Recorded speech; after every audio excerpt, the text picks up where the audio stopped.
Você já teve aquela sensação de assistir um filme, de um livro que você gosta ou que você acabou de ver, e o filme ser muito ruim? Essa sensação é comum em todo mundo. E a gente vai pensar um pouquinho hoje por que que isso acontece. E a pergunta é uma pergunta já bem direcionada para aquilo que é fato. A pergunta que guia a nossa conversa de hoje é: por que o livro é melhor do que o filme? E de fato é melhor. E a gente vai entender as razões disso. A primeira coisa a considerar é o seguinte: por que que a gente adapta livros para o cinema? O livro, ele já é uma história que tem início, meio e fim. É uma história que tem um público, então tem pessoas ali que já gostam dessa história, que sabem como ela acontece, que tem muitas vezes até um público cativo de fãs mesmo. E o livro ele oferece para os roteiristas de cinema uma matéria-prima, sabe? Algo que eles podem trabalhar em cima e que vai dar, que pode dar, né? Não é uma regra, claro, mas que pode dar um retorno muito bom para o cinema, para uma obra audiovisual. Então, os livros eles oferecem essa matéria-prima em que esses roteiristas e produtores vão poder trabalhar a partir daí, a partir desse ponto. Inclusive, eu li alguns anos atrás uma matéria, acredito que até um pouco especulativa, que dizia que Hollywood vivia uma crise criativa e que a solução dos roteiristas era fazer novas versões de filmes antigos e adaptar o maior número de livros, sobretudo as adaptações, porque a adaptação eles vão explorar essas histórias que já estão prontas, mas que às vezes elas não foram para o cinema ainda, e vai até com assim, um pouco de novidade para quem não conhece tão bem, ao mesmo tempo já tem ali algumas pessoas que conhecem, que vão funcionar, que vão fazer o boca a boca para divulgar essa obra. Então a gente adapta livros para o cinema por causa disso, né? Por ser uma matéria-prima importante para o cinema. Um dos primeiros filmes, se não o primeiro filme feito a partir de um livro, foi Sherlock Holmes. Sherlock Holmes, ele é uma história que já tem mais de um século, do Arthur Conan Doyle, que é um escritor britânico, e que é uma história popular não só hoje, mas é uma história que já era popular no início do século XX. Eu acho que eu não preciso aqui fazer, né, um resumo do que é o Sherlock Holmes, como é a história de Sherlock Holmes, mas o importante é a gente perceber o seguinte, que lá no início da história do cinema, lembrando que o cinema começa ali no final do século XIX, já havia esse processo de adaptação sendo pensado para a relação livro e cinema, livro e filme. E um dos primeiros a dar esse passo foi Sherlock Holmes. Como é que ocorre essa adaptação? E aí a gente já começa a se aproximar um pouquinho do objetivo dessa nossa conversa de hoje. Como é que a adaptação ocorre? Primeiro, é importante colocar o seguinte, que antes de tudo é importante lembrar que o cinema é considerado uma das formas de arte mais completas que existem. Quem diz isso é o Walter Benjamin, um dos teóricos do campo da indústria cultural, membro da Escola de Frankfurt, e ele diz no texto A Obra de Arte na Era da Reprodutibilidade Técnica, que o cinema, por ele congregar artes cênicas, música, literatura, artes plásticas, ele é a forma de arte mais completa de todas as formas de arte que existem. Então, o cinema é um grande campo para receber influências e referências e manifestações diversas da cultura. E essas manifestações vêm nessas inúmeras linguagens que já estão ali dentro do cinema. Então você está vendo um filme de ficção científica, mas é um filme que tem um ator. Então essa pessoa está fazendo um trabalho ali de encenação, de atuação, melhor dizendo. E esse ator, ele trabalha a partir de um roteiro, que é um trabalho literário. Então o cinema, ele congrega essas diversas linguagens dentro dele. Então a adaptação, no caso do cinema, envolve você pegar essa história que está lá no cantinho dela, em um instante de uma biblioteca ou de uma livraria, pegar aquilo ali, uma obra que foi feita apenas por uma pessoa praticamente, e transformar essa obra numa obra coletiva e que tem múltiplas linguagens. Essa é a lógica da adaptação. Mas para a gente compreender melhor, vamos pensar uma coisinha que é a seguinte. Adaptar não é apenas você pegar um personagem que está lá no livro e colocar ele diante de uma câmera e gravá-lo. Até porque tem outros elementos ali. E também porque esse próprio personagem, ele vai ser feito por alguém, ele vai ter a cara de alguém. E não a cara daquela pessoa que eu idealizei quando eu li o livro. Então a adaptação não é simplesmente pegar esse personagem e colocar ele na tela. É preciso, primeiro, interpretar a obra. Então, se eu sou produtor ou diretor e vou adaptar um livro para o cinema, eu preciso entender aquela obra, saber como que ela é, interpretar e trazê-la para o ponto que eu quero de elaboração, de construção, e depois viabilizar a montagem dela. Essa montagem, ela vai ter os recursos que eu tenho disponíveis. Tem uma história sobre Stanley Kubrick, que ele queria fazer o Inteligência Artificial, que é a história daquele menininho que é um boneco, um robô, né, que tem uma inteligência artificial, e é um menino que sonha em ter uma mãe, em se tornar um menino de verdade, né, reinventando aquela história do Pinóquio. O Stanley Kubrick queria fazer esse filme, mas não fez, porque esse filme, na época dele, ele considerava que não havia tecnologia o suficiente para inteligência artificial ser realizada. Então, adaptar depende desses recursos que você tem disponível para viabilizar a obra, para fazer com que para que a obra aconteça.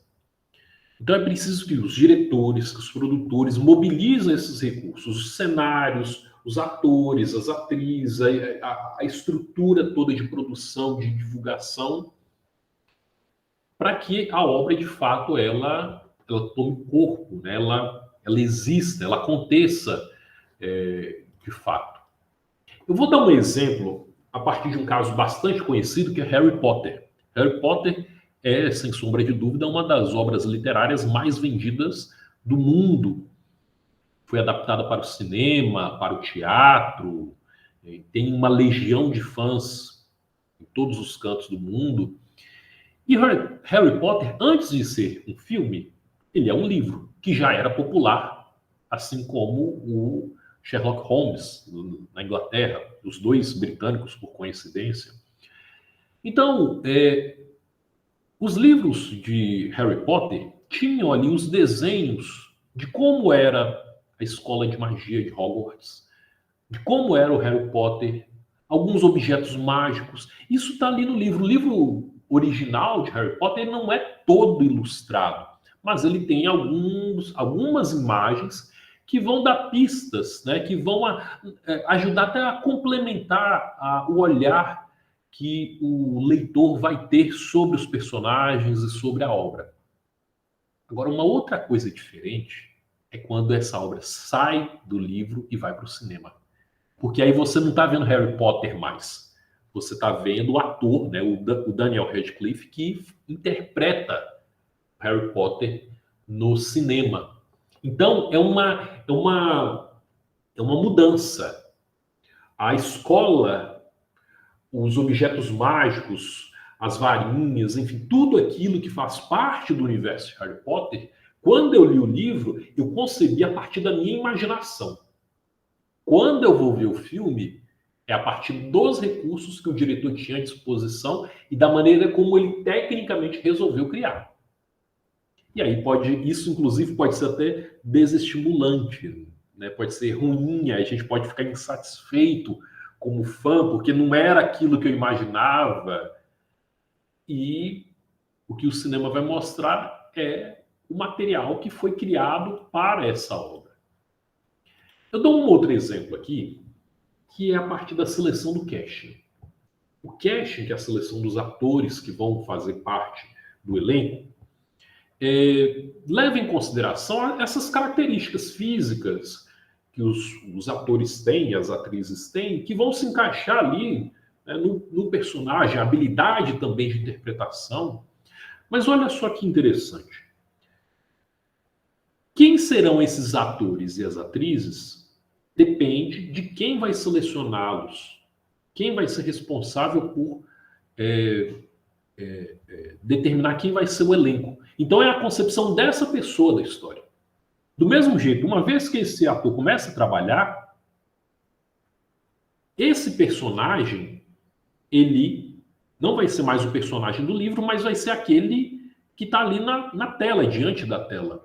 E esse ator vai levar também para a atuação daquele personagem, para a interpretação daquele personagem, um pouco das suas características pessoais. Às vezes um tique, um modo de falar, enfim, algumas coisas da característica do ator ou da atriz também vão estar presentes ali.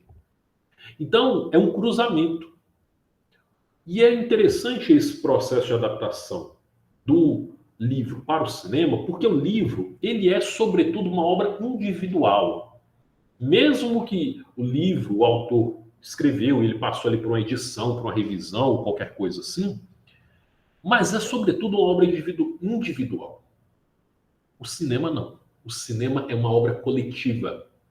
Você vai ter o diretor, você vai ter o câmera, você vai ter o ator, o cinegrafista, o figurinista, enfim, e o trabalho de cada um tem as suas particularidades e esse trabalho é o que vai compor essa obra. Você não está olhando uma obra que é mais isolada, feita por um ente isolado, por uma única pessoa. É uma obra coletiva. E como cada um vai dar a sua percepção, a sua visão sobre o que ele interpretou daquela obra, muita coisa pode acontecer.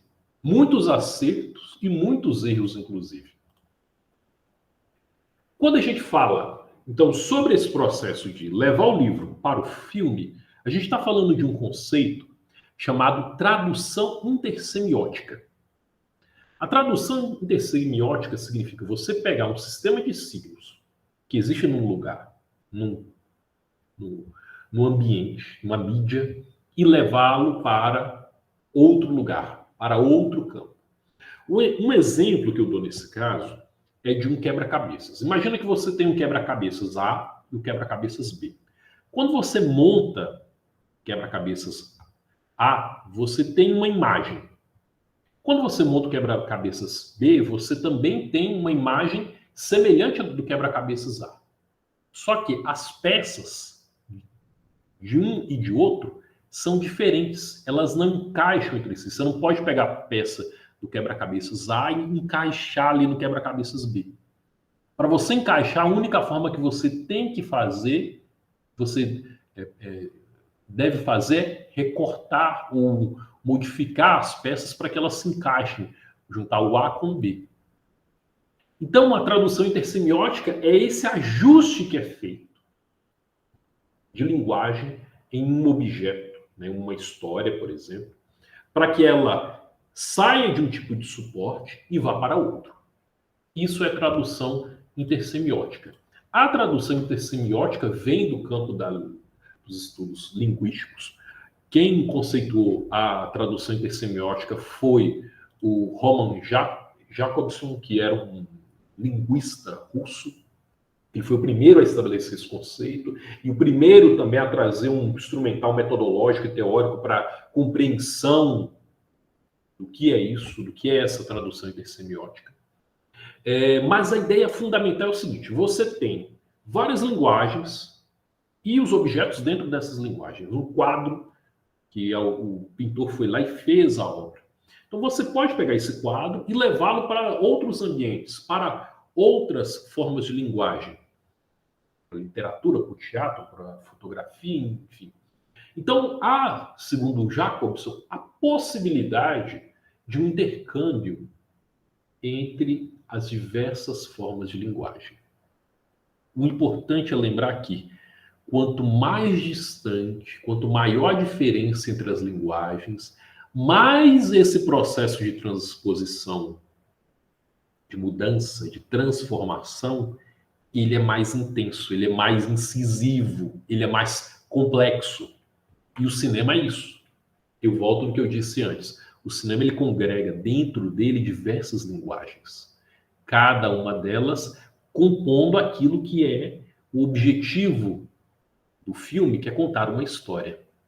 Então, se você pega uma obra que está dentro de um livro, em que o suporte dessa história é o papel, e muda essa história para uma outra linguagem que o suporte é a tela de cinema, e essa tela ela precisa da música, ela precisa do cenário, ela precisa da atuação.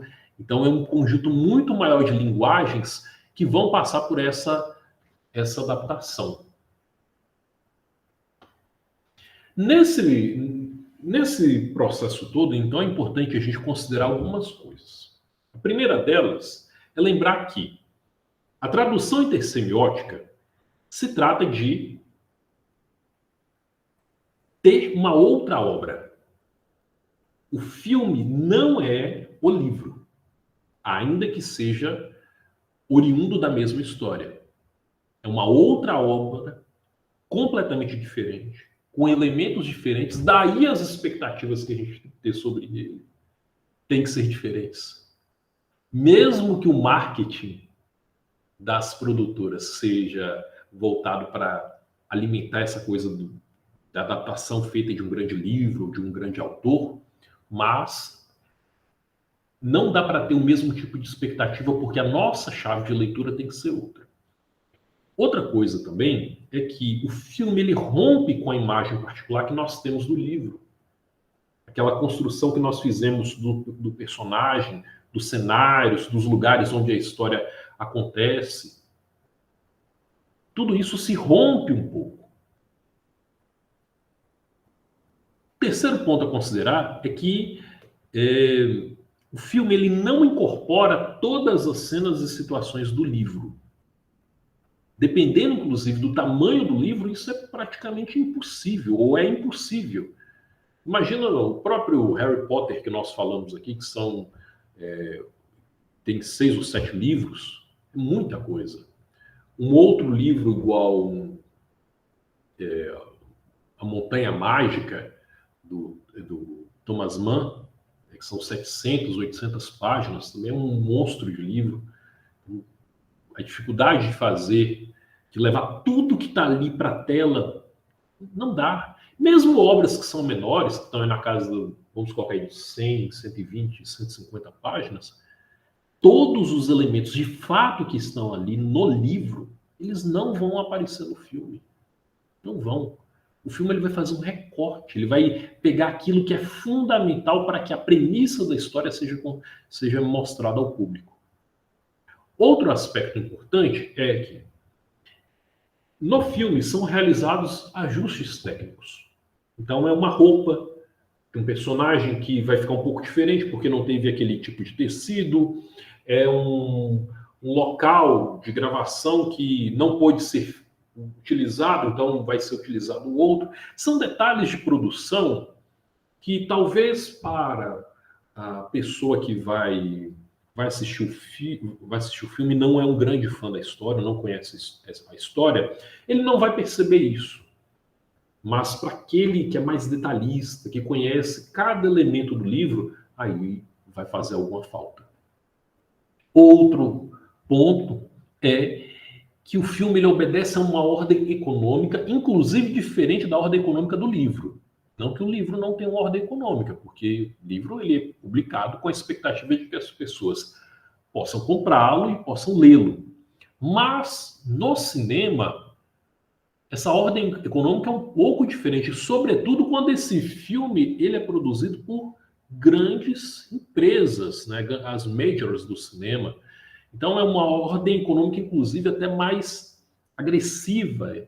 E isso pode ter impacto na história. Um personagem que desaparece porque o marketing percebeu ou identificou que ele não é tão bem aceito pelo público, ou o contrário, às vezes um personagem pequeno, pouco importante no livro, mas que ganha um destaque em razão de uma decisão da produtora, que às vezes quer fazer um segundo ou até um terceiro produto com aquele personagem.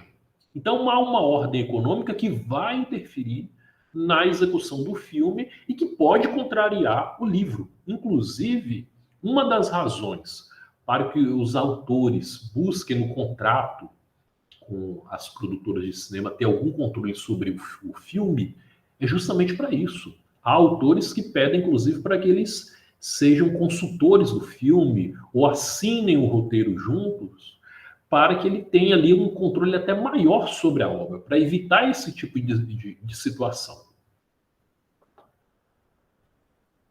E aqui eu trouxe 3 histórias para nós pensarmos um pouquinho sobre como que essa mudança, livro, filme, ela vai acontecer. O primeiro que eu cito é o curioso caso de Benjamin Button, que é um livro escrito pelo Scott Fitzgerald no início do século XX, se eu não me engano, em 1922, e conta a história de um homem, na verdade, de uma criança que nasce velha, com aparência de velha, e à medida que o tempo passa, essa criança se torna um adulto, mas ela vai ficando a cada dia mais jovem, com a aparência mais jovem.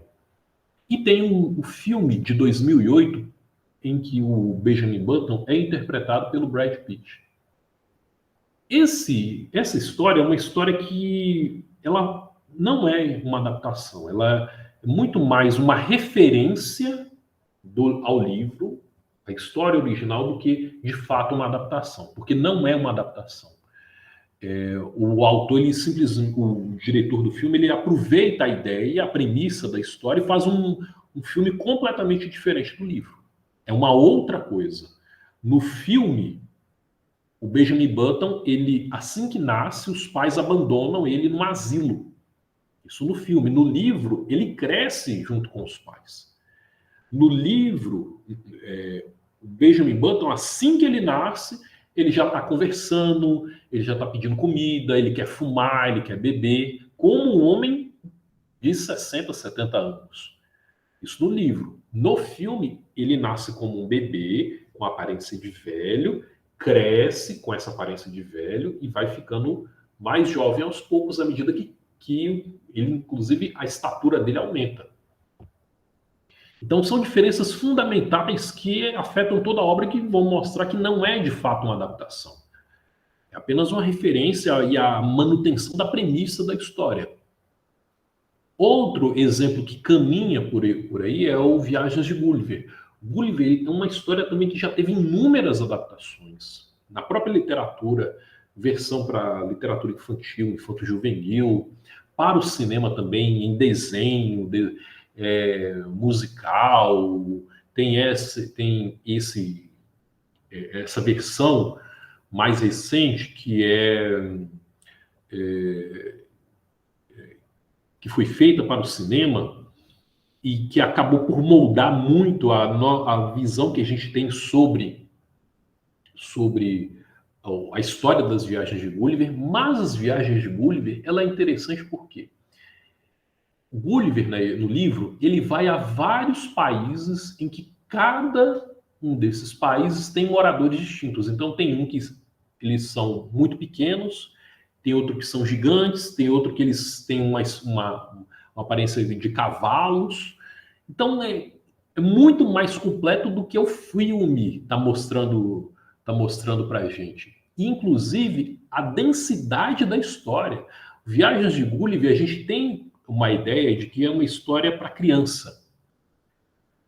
Mas o Viagens de Gulliver, ele tem no livro tanta crítica social à Inglaterra do século XIX, do século XVIII, perdão, que é impressionante, assim,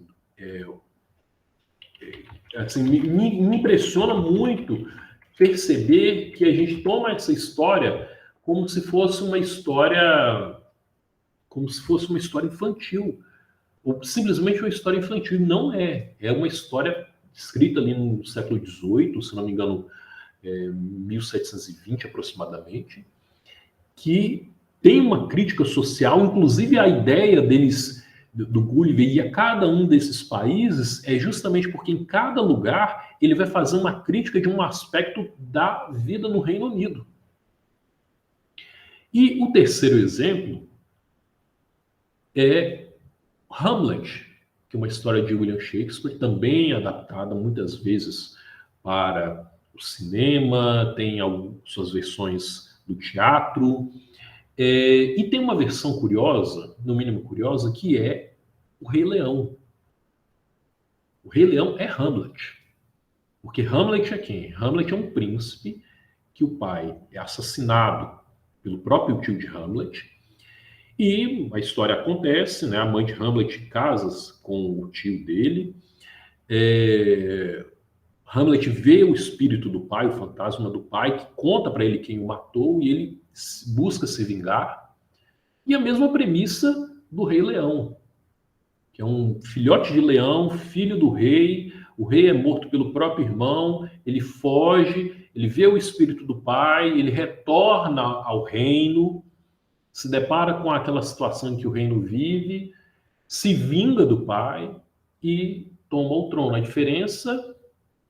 Há diferenças fundamentais, claro, não só pelo fato de um ser um desenho animado e outro ser uma peça de teatro, mas as diferenças estão no próprio objeto que a história, a quem se dirige a história. No caso, o Rei Leão, o público é um público infantil. Então, no texto original de Shakespeare, o Hamlet, a mãe de Hamlet se casa com o tio de Hamlet. No Rei Leão, Scar, que é o tio de Simba, até tenta, né, ele faz um flerte ali com a mãe de Simba, mas fica só nisso. Então tem algumas limitações, algumas diferenças, alguns ajustes em razão do público, em razão do tipo de narrativa que se quer construir, da linguagem, que vai tornar a história adaptada àquela realidade, tá? A essa nova realidade. Então, esses são os apontamentos a respeito dessa diferença entre livro e cinema, como que ocorre esse processo de adaptação e por que o livro ele é sempre melhor do que o filme.